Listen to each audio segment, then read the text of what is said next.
పవన్ కళ్యాణ్ గారు లాంటి సభ్యత పద్ధతి ఉన్న మనిషి దగ్గర ఎలక్షన్ చేసినందుకు గర్వంగా ఉన్నాం.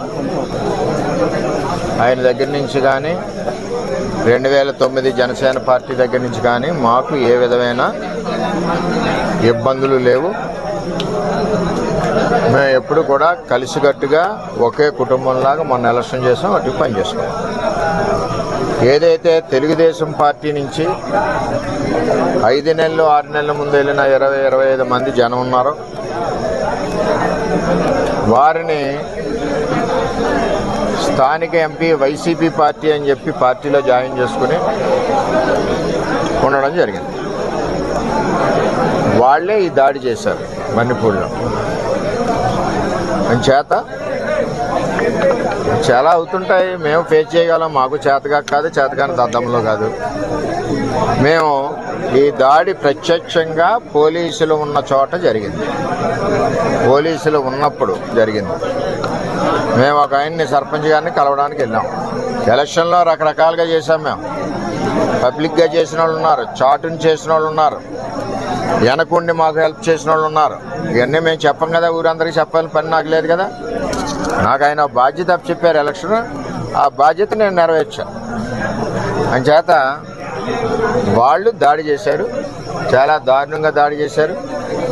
అందులో మా కారులో మండల పార్టీ ప్రెసిడెంట్ గారు ఉన్నారు, ఎక్స్ జెడ్పీటీసీ ప్రసాద్ గారు ఉన్నారు, ఇంకో ఎక్స్ జెడ్పీటీసీ బర్లప్పారావు ఉన్నారు, ఇంకో ఆయన ఎక్స్ ప్రెసిడెంట్ నాగు ఉన్నారు, ఇంకో ఆయన పార్టీ ప్రెసిడెంట్ శివ ఉన్నాడు.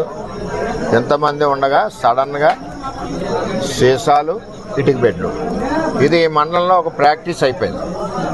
ఇది వరకు సాయి ధర్మతేజ్ గారి మీద కూడా ఇదే దాడి చేశారు. ఆ దాడి చేసినప్పుడు సరైన చర్యలు పోలీస్ యంత్రాంగం తీసుకోలేదు.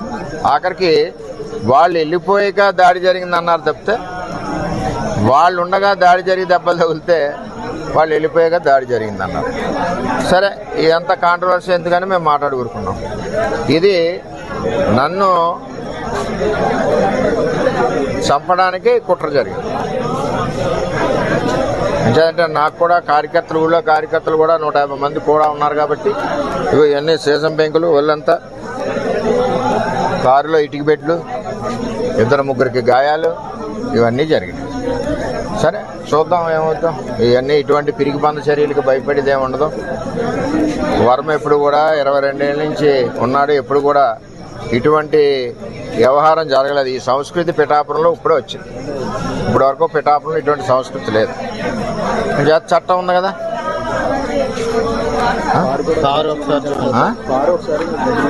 కారు కూడా ఒకసారి చూడండి. ఆ కారును కూడా నేను రిపేర్ చేయించిన, ఆ కారుని సెంటర్లోనే ఉంచేస్తా. పోలీసు సరైన నిర్ణయం తీసుకునే వరకు ఆ కారు ఈవేళ ఇక్కడ గెస్ట్ హౌస్ దగ్గర ఉంది, రేపు రోడ్డు మీద సెంటర్లో పెట్టేస్తా లాక్ చేసి. కొత్తగా తెలుగుదేశం పార్టీ నుంచి కొత్తగా వెళ్ళిన జనసేన నాయకులు వన్నిపూడికి సంబంధించి ఇంకా ఉన్నారు.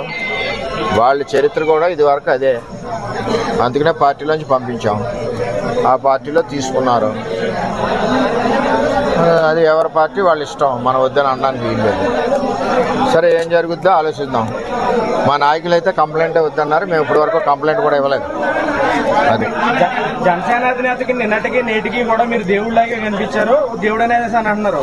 ఇప్పుడు జన సైనికులు కానీ నాయకులు కానీ విధమైన చర్యలపై తమరు ఏ విధమైన జనసేన నాయకుడికి కానీ 2009 జనసేన తమ్ముళ్ళకి కానీ మాకు కానీ ఏ విధమైన ఇబ్బందులు గొడవలు లేవు. అంతా కుటుంబంలాగా ఉన్నాం.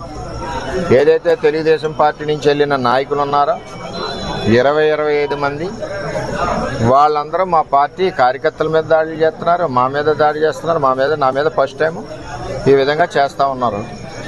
చట్టం ఉంది కదా, చూద్దాం. మా నాయకులు అయితే ఇప్పుడు వరకు కంప్లైంట్ ఇవ్వలేదు. నాయకులు మా మండల పార్టీ ప్రెసిడెంట్ గారు ఇల్లు చూసి కంప్లైంట్ ఇవ్వాలా. మరి అందరూ కూడా బుద్ధి చెప్పే వాళ్ళు అందరికీ చేతనవుద్ది కదా. ఏం చేయాలన్నది వాళ్ళు నిర్ణయిస్తారు. సార్, ప్రాణాలను సైతం పణంగా పెట్టి మీరు పవన్ కళ్యాణ్ గారు నిర్దేశంలో కీలక పాత్ర వహించారు.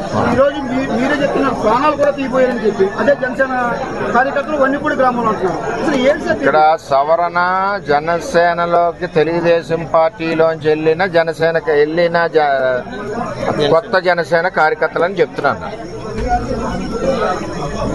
ఇది ఎంపీ గారి గ్రూప్. ఇది ఆయన ఇప్పటి నుంచి కాదు, 8 నెలల నుంచి వీళ్ళ ద్వారా తెలుగుదేశం పార్టీ మీద పోరాడుతూ ఉన్నాడు. జనసేన బలానికి పనిచేయలేదు ఆయన ఎప్పుడు. అయినా మేము అతనికి కూడా సిన్సియర్గా ఓటు అడిగాం. అది తెలుగుదేశం పార్టీ సంస్కృతి. అది మీకు మినిస్ట్రీ రాకుండానే ఎలాంటి కొన్ని ఆరోపణలు చేస్తున్నారు సార్. ఏమండి, ఎవరు ఎన్ని కుక్కలు మురిగినా నాకేమీ ఇబ్బంది లేదు. నేను ఎవరికి భయపడే మనిషిని కాదు. 22 ఏళ్ళ నుంచి ప్రజల్లో ఉన్న మనిషిని. నేను ఎవరికి భయపడను. నా మీద ఎంతమంది దాడులు చేసినా చేయనండి, చట్టాలు ఉన్నాయి. ఇది పవన్ కళ్యాణ్ గారికి కానీ, నాకు కానీ, పవన్ కళ్యాణ్ గారికి కానీ, ఆ 2009 బ్యాచ్కి కానీ ఎవరికి ఇది సంబంధం లేదు. పవన్ కళ్యాణ్ గారికి ఎవరు ఫిర్యాదు చేయబోతున్నారండి? పవన్ కళ్యాణ్ గారు నేను ఎవరికి ఫిర్యాదు చేయను కూడా. అది ఏ విధంగా జరగాలో ఆ విధంగా జరుగుతుంది.